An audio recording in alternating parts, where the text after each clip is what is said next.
पीछे और पीछे और पीछे येणार येणार येणार येणार येणार येणार अरे यून यून येणार कोण अरे यून येणार कोण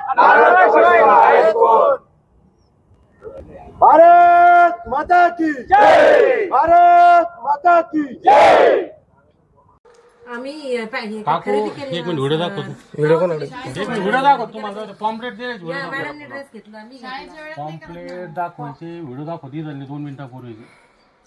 खोटं नाही बोलायला पाहिजे. तुम्ही शिक्षिका आहे. पण आमची शाळा नाही ते आमची शाळा नाही शाळा असू कोण असू तुम्ही गव्हर्नमेंट सर्वंट आहे. आम्हाला ज्ञान कळतं. वाईट कलर व्हिडिओ बोलत आम्ही आव्हान कराल बाबा तुमचं काम नाही तर हे पण तुम्ही राजीनामे द्या राजकारणात घ्या काही अडचण नाही. हे बघ हा हे कोण आहे सांगा. कॉम्प्लीट कुठे देतात हा पॉम्पलेट दाखव का. हा पॉम्पलेट दाखव का. हे काय काय आहे ताई खरं बोला ना. तुमच्या भावासारखा आहे मी. तुम्ही इतके काय दबले कोणाचे. हा तुम्ही कोणाच तरी मुली आहे. तुम्हाला रिक्वेस्ट आमची आम्ही वारंवार सांगू राहू. ही व्हिडिओची तर कारवाई आम्ही करूच पण योग्य हळू काढ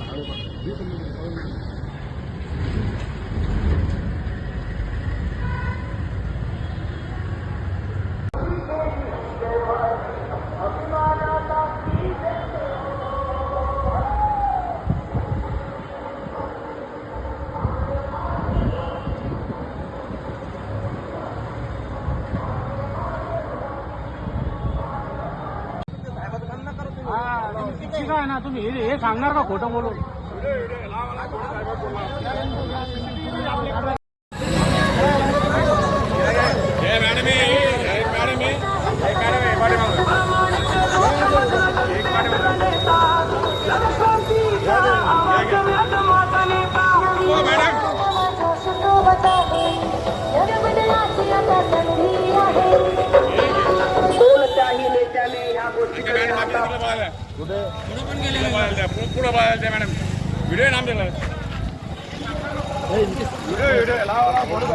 आता इनकेस आपल्याला हा मॅडम काय काय वाटतं. तुम्ही रामा मॅडम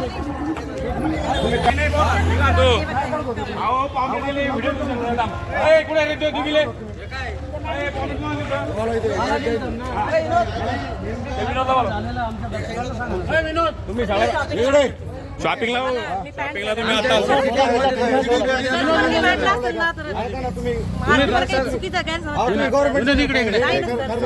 याला विचारा ना. याला विचारा पॉम्पलेट दिलं का नाही. याला विचारा पॉम्पलेट दिलं का नाही. तुमच्यावर आरोप करा. तुम्ही सगळ्या मॅडम बोला. 7-8 मॅडम पळाले द्या. तुम्ही ते पण कोण आले ते थोडे का तुमचं हे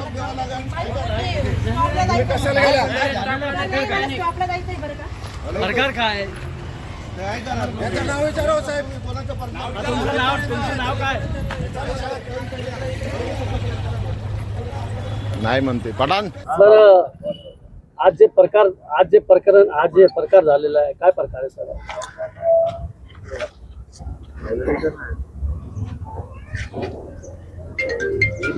या तनवानी आणि भोंडवे पाटील स्कूलच्या ग्रँडवाल्या शिक्षिका आहे. प्रचाराचं पॉम्पलेट वाटत दुकानात लोकांच्या घरी जाऊन फिरताय. हे कितीपत योग्य आहे. यांची ड्युटी शासनाने पगार यांना मुलांना शिकवायसाठी दिलेला आहे. आम्ही वारंवार सभेतून यांना विनंती करतोय किंवा मॅडम सर तुमचं हे काम नाही.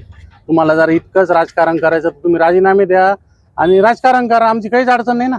पण तुम्ही सरकारला फसवताय, पालकाला फसवताय, विद्यार्थ्याला फसवताय, बाजारनगरच्या जनतेला फसवताय. आता त्या महिला भगिनी तुमच्या समोरच इथून कशा त्या मॅडम पळून गेल्या. तुमचं जर चुकत नाही ना तुम्ही पळून का जाता. हा तुमचं काम आहे विद्यार्थ्यांना घडवायचं तुम्ही ते करा.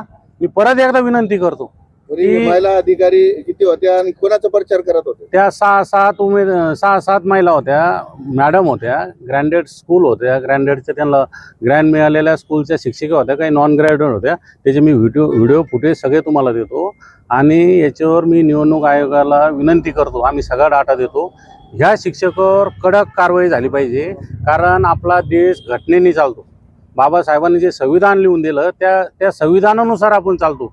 हे निवडणुकीचा उत्सव आहे, ह्या उत्सवाला गालबोट लावायचं काम ह्या मॅडम आणि शिक्षक करताय. आम्ही वेळोवेळी मागच्या काही दिवसापासून सांगतोय की हे लोकांचं वागणं बरोबर नाही, कारण तुमच्याकडे लोकांचा पाहायचा दृष्टिकोन, शिक्षक म्हणजे एक गुरु असतो, आपलं जीवन कसं जगायचं चांगल्या प्रकारे हे घडवणारे, संदेश देणारे ते असतात. आणि ते अशा खालच्या स्तराला जाऊन लोकांच्या प्रचार करताय आणि शासनाचा पगार घेताय, तर ही सरळ फसवणूक, यांच्यावर गुन्हा दाखल आम्ही करणार आहे आणि आयोगाला सांगणार आहे की याच्यावर कडक कारवाई करा. कारण आम्ही विनंती करून थकलो. शेवटी नाईलाजानं आता हे तुमच्या समोर आला. आम्ही तर सारखं सांगत होतो हे प्रचारात आहे, आज त्याचा प्रत्यक्ष तुमच्या सगळ्या समोर आमचे व्हिडिओ आहे, फोटो आहे. हे प्रत्यक्ष मतदार आहे, यांच्या दुकानात जाऊन पॉम्पलेट देऊन मतदान करा म्हणताय उमेदवाराला, जे शिक्षणाचे त्यांच्या शाळेचे अध्यक्ष आहे. मला काय सांगितलं सर? नेमकं तुमच्या सोबत जे प्रचाराला आलते शिक्षका काय सांगत होत्या, कसं प्रचार करत होते? गोंडवे सरांचे प्रचार करत होते. कॉम्प्लीट दिले मला फक्त एवढंच, फक्त त्यांनी हे केलं. पहिले 3 जणी आलत्या, नंतर मग 2 जणी आले परत. महिलाच आता होत्या. नेमकं काय सांगितलं? होत्या. आता पॉम्प्लेट कसं, पॉम्प्लेट त्यांच्या हातात नव्हते, एक काढून दाखवायचे, पॉम्प्लेट ठेवून द्यायचे दुकानात, असं होतं त्यांचं. दुसरं काही नाही. तुमच्याशी काय बोलले वगैरे? नाही बोलले, जास्त नाही बोलले. तेवढंच फक्त पॉम्प्लेट दिलं, एवढं मतदान करा फक्त, एवढंच बोलले ते. असाच प्रचार चालू आहे. तुमच्या मतदारसंघामध्ये अशी पण चर्चा आहे पैसे वाटप चालू आहे म्हणून. आता ते काल आम्ही एका व्हिडिओ क्लिपद्वारे दाखवलं की बाबा जे उमेदवारच मंदिरात उभं राहून सांगत होते की असं करू नका, पैसे घेऊ नका, लोकशाहीची हत्या करू नका, आणि सगळ्यात पहिले तलवार घेऊन एखादं हत्यार घेऊन लोकशाहीची हत्या करायला तीच निघाली. लोकांना आव्हान करू राहिले, 1500 देतो, 1200 देतो, 2000 देतो. अहो तुम्ही समाजसेवा केली अशी ही तुमच्यावर आली नसती. तुमचे खोटे धंदे सगळे समोर आले, जनतेला सगळं कळून चुकलेलं आहे. पण ह्या मॅडम लोकांनी पण, सरळ लोकांनी पण विचार करायला पाहिजे की आपलं कर्तव्य काय, कर्तव्य प्रामाणिकपणे निभावलं पाहिजे. हे शिक्षकच जरा खोटं बोलता असेल तर विद्यार्थी कसे घडणार? आमचे इथले सगळे विद्यार्थी मोठं चालून सगळं खोटंच वागणार, खोटंच बोलणार. तर मी पालकांना विनंती करतो की तुम्ही पण याच्यावर विचार करावा की अशा शाळेत जरा विद्यार्थीवर अशी संस्कार होणार असेल तर त्या शाळेत पाठवायचे की नाही पाठवायचे. आणि आमचा आरोप खोटा असेल तर आम्ही पुरावे देऊ राहिलो. या आरोप नाही, ही सत्यता आहे. बरं भाऊ, तुम्हाला आता काय माहिती कळली, काय तुमच्याकडे प्रचार करण्यासाठी जे महिला आल्या काय नेमके सांगत होते? आमच्या चौकामध्ये विनोद पाटील यांचे किराणा दुकान आहे, तसंच माझ्या मेडिकलवर सुद्धा त्यांनी पॉम्प्लेट वगैरे दिले आणि तुमची काय अजून काही जर अपेक्षा असेल तर ती सुद्धा करू असं त्यांनी तिथं सांगितलेलं आहे. अपेक्षा म्हणजे काय? अपेक्षा म्हणजे पैसे घेऊन मतदान विकत घेणे. एवढं जर यांनी कामं केले, विकास मॉडची स्वतःला समजतात, शिक्षण मॉडची समजतात, तर शिक्षक म्हणजे लोक कामाला लावत आहे, याच्यापेक्षा निंदनीय काय आहे? जनता जागरूक झालेलीच आहे. हे जे शिक्षकावर एवढं प्रेशराईज करून यांना प्रचाराला लावता हे चुकीचं आहे. यांनी असं केलं नाही पाहिजे. जनता यांना 7 तारखेला नक्की धडा शिकवणार. हो, आपल्याकडून काय कारवाई व्हायला पाहिजे? आम्ही निवडणूक आयोगाला सर ह्या सगळ्या गोष्टी देणार आणि आयोगाला विनंती करणार, आमच्या नेत्या लोकांना पण सांगणार की बाबा जे चुकीचं आहे त्याच्यावर कारवाई व्हायला पाहिजे. आयोगाला पण विनंती करतो की याच्यावर कारवाई व्हायला पाहिजे. मी हे सुद्धा आवाहन करतो की आमच्या कार्यकर्त्याने जरी अशी काही चुकीची का तुम्ही कारवाई करा, पण कायदा हा सर्वांसाठी सारखा आहे. मॅडम शिक्षक लोकांचं काही कामच नाही प्रचार करायचा. ते म्हणता नाही आम्ही ड्युटीच्या, आता ड्युटी नाही, ड्युटी संपली. पण मला जितका कायदा कळतो तितका शासनाचा माणूस प्रचार करू शकत नाही, मला तितकं माहिती. हे लोक शासनाचा पगार घेऊन फसवणूक करताय. यांनी इलेक्शन लढत असो का दैनंदिन जीवनाचं काम असो, फक्त फसवणूक आणि फसवणूक करूनच यांची कामाची पद्धत आहे. संदर्भामध्ये वरिष्ठाला तुम्ही काही तक्रार 100% तक्रार करणार, रिसर करणार, कारण सगळा प्रकार तुमच्या समोर घडलेला आहे आणि त्याच्यावर कारवाई करणार. ते करण्यासाठी आम्ही आयोगाला सगळे पुरावे देऊन इमिजिएट हे झाले. याच्या व्यतिरिक्त पण अजून बऱ्याच शिक्षकाचे आमच्याकडे फोटो आहे, व्हिडिओ आहे. त्या सगळ्या शिक्षकावर 100% कारवाई करणार.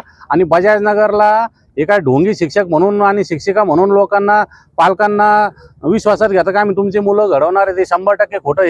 हे खोटं बोलून या चुकीच्या गोष्टीत येत आहे. यांना कोणतं प्रेशर आहे का आमिष आहे यांचं यांना माहिती. पण हे चुकीच्या कारवाई विरुद्ध आम्ही आवाज उठवणार. आणि इलेक्शन होत राहील, जात राहील. इलेक्शन 2 दिवसाचं आहे, पण पोराचं भविष्य कायमचं आहे. कारण पोरांना शिकवणारेच जरा शिक्षक अशा प्रकारे खोटं बोलत असेल तर त्या विद्यार्थ्याने भविष्यात त्याचं काय त्याच्यावर संस्कार होणार आहे. तर मी आयोगाला याच्यावर कारवाई करायला लावणार. सर्वांना आपण काय मी मतदाराला आव्हान करतो की ह्या माध्यमाच्या याच्यातून जी सत्यता आहे ती परत एकदा तुमच्या समोर आली. आम्ही प्रामाणिकपणे लढतोय.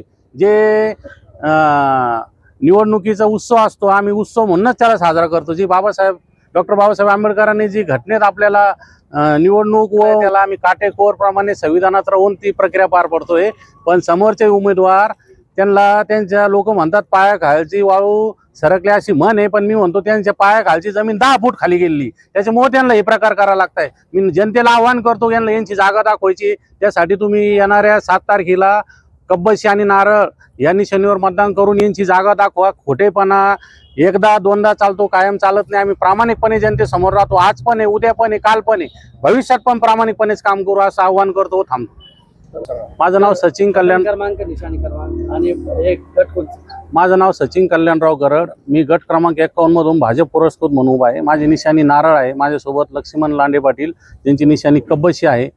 त्यांच्यासोबतच 102 मध्ये गण क्रमांक 102 मध्ये अश्विनीताई गवळी त्यांची निशाणी कब्बशी आहे.